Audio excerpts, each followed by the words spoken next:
इन लोग को लगता है कि यहाँ का आदिवासी लोग बोका है। सरकार बनने के दूसरे दिन से ही सरकार गिराने का एन केन प्रकारेण जोड़ घटाव गणित गुना भाग करने में लगे हैं। सिर्फ सत्ता पाने की राजनीति होती रही, लेकिन आज इस आदिवासी नौजवान ने इन लोगों को लोहे के चने चबवा रखे हैं। अब इस राज को यहाँ का मूलवासी और यहाँ का आदिवासी ही संवारेगा। इसीलिए हम लोगों ने पहले भी ये मांग किया है कि आदिवासियों को सरना कोड दो, लेकिन सरना कोड को भी जाके ये लोग फंसा दिया। और इतना सौतेला व्यवहार केंद्र सरकार का। हमको लगता था कि सरकारी दुकान से अनाज खरीदेंगे तो सस्ता दर में मिलेगा, लेकिन हमको सरकारी दुकान से वो लोग सामान नहीं खरीदने देता है। आज स्थिति ऐसा हो गया है, गरीब और गरीब होता चला गया, अमीर और अमीर होता चला गया, क्योंकि इतना कर्जा जो भारत सरकार ले रही है अपने अमीर साथियों को, कंपनियों को पैसा देने के लिए। जहां से कर्जा लेते हैं वहां से तो पैसा देना ही पड़ेगा ना भाई। बस यही है कि हम लोग बहुत सीधा सरल है, चालाक चतुर नहीं है, ठग नहीं है।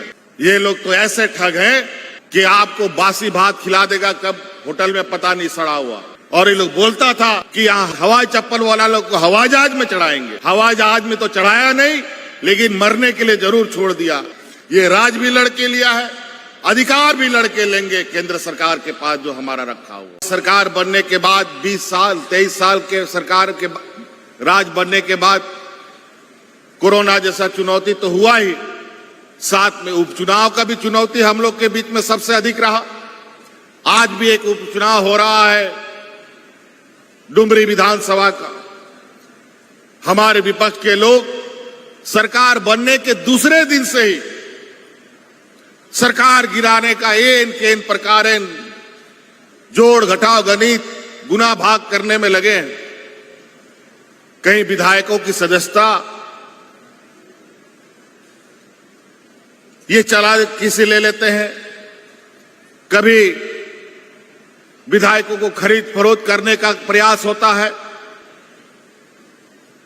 लेकिन आज इन चुनौतियों को पार करते हुए इस राज्य के जन कल्याण के काम को भी हम लोग मजबूती से धरातल पे उतार रहे हैं।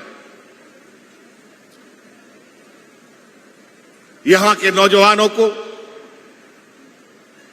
यहां के आदिवासी मूलवासियों को अधिक से अधिक रोजगार मिले, इसका लगातार प्रयास होता रहा। हम लोग कानून भी बनाते रहे। आपको याद होगा इस राज्य में जो हम लोग नियोजन नीति बना रहे थे वो 32 के खतियान के आधार पर बना रहे थे, लेकिन हमारे विपक्ष के षड्यंत्र ने उसको अलग अलग जगह पर षड्यंत्र रच करके हमें रोकने का प्रयास किया है। लेकिन चिंता मत कीजिएगा, उसमें भी हम रुकेंगे नहीं। इस राज्य का दुर्भाग्य है कि हमारा आदिवासी समाज इतना सीधा और सरल है कि देश के कानूनी पचड़े को और षड्यंत्र को हम पहचान नहीं पाते हैं।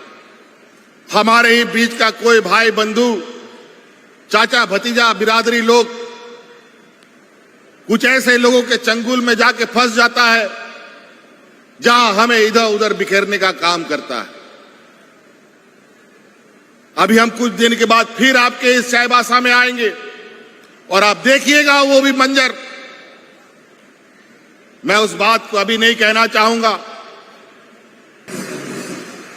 इन लोग को लगता है कि यहां का आदिवासी लोग बोका है, लेकिन आज इस आदिवासी नौजवान ने इन लोगों को लोहे के चने चबवा रखे हैं। सरकार के दूसरे दिन से ही ये लोग सरकार गिराने में लगे हैं। हर दिन एक एक नेता को ये लोग मुख्यमंत्री बनाता है, लेकिन चिंता मत करो। आज बहुत शिद्दत के बाद, हमारे पूर्वजों के शहादत के बाद हमें ये राज मिला है। अब इस राज को यहां का मूलवासी और यहां का आदिवासी ही संवारेगा। इन बेईमानों के हाथ में हम लोग नहीं देंगे। 20 वर्षों में यहां पर लोगों को भूखा मरने के लिए मजबूर कर दिया। कोरोना का दिन आपको याद है? यहां का लोग दूसरा राज्य में जाकर के कमा खा रहा था। अचानक देश को लॉकडाउन कर दिया। पूरा मजदूर सड़क पर बिलखने के लिए मजबूर हो गया। औरतें सड़क पर बच्चा को जन्म देने के लिए मजबूर हो गई। और ये लोग बोलता था कि यहां हवाई चप्पल वाला लोग को हवाई जहाज में चढ़ाएंगे। हवाई जहाज में तो चढ़ाया नहीं, लेकिन मरने के लिए जरूर छोड़ दिया। लेकिन आपका यही भाई यहाँ के नौजवानों को हवाई जहाज से ला ला करके आपके घर में पहुंचाने का काम किया। कौन समझेगा हमारी दर्द को? कोई दूसरा नहीं समझ सकता। हमने उस समय कहा अब देश के आदिवासियों को एक होना पड़ेगा, अपना ताकत का एहसास दिलाना पड़ेगा कि आप आदिवासियों को नजरअंदाज नहीं कर सकते। इसीलिए हम लोगों ने पहले भी ये मांग किया है कि आदिवासियों को सरना कोड दो, लेकिन सरना कोड को भी जाके ये लोग फंसा दिया। और इतना सौतेला व्यवहार केंद्र सरकार का, जो यहां विपक्ष के रूप में है।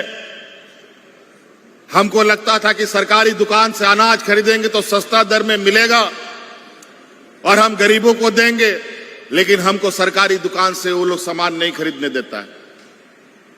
हमको बाजार में महंगा दाम में खरीदना पड़ता है और गरीबों को देना पड़ता है।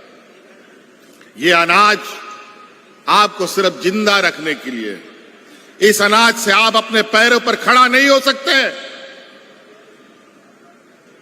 और आज देश की स्थिति यह है कि केंद्र सरकार ने ऐसे नीति बना दी, इस देश का 80% लोग अब राशन कार्ड पर जिंदा हो चला गया है। देश की अर्थव्यवस्था चौपट हो गई है।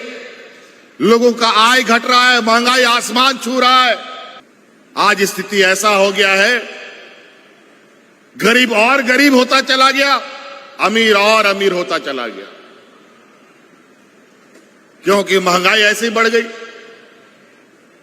और इतना देश का कर्जा हो गया है कि आने वाला समय में अर्थव्यवस्था ये स्थिति पे नहीं है कि वो कर्ज जल्दी उतर सके।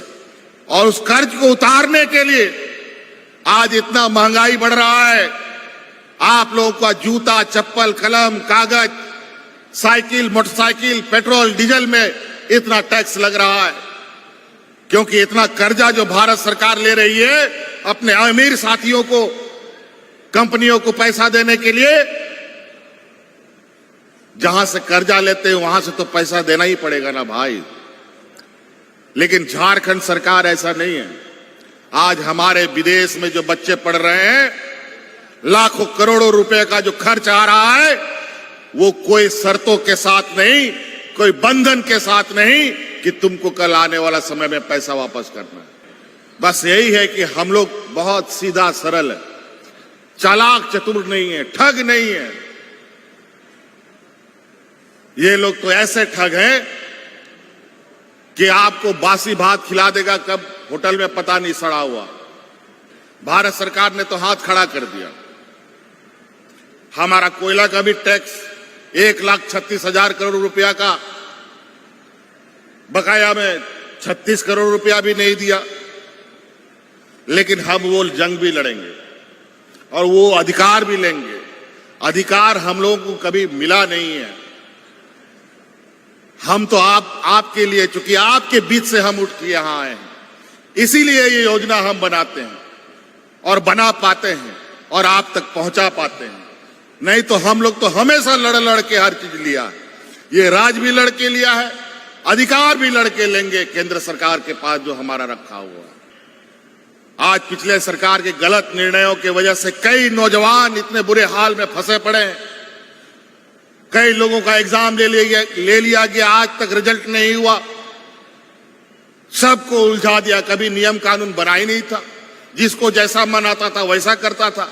और यही वजह होता था कि किसी भी बहाली में 75% लोग बाहर कहा जाता था, 25% झारखंड का लोग होता था। लेकिन अब उसके उलट हो गया। अब 80%, 90%, 75% झारखंडी होता है, 10-5% बाहर से किसी तरीके से आ पाता है। इसको रोकने में समय लगेगा। 20 साल में इन लोगों ने इतना दरवाजा बना दिया है, इतना छेद कर दिया है कि उस छेद को बंद करते करते वक्त लगेगा।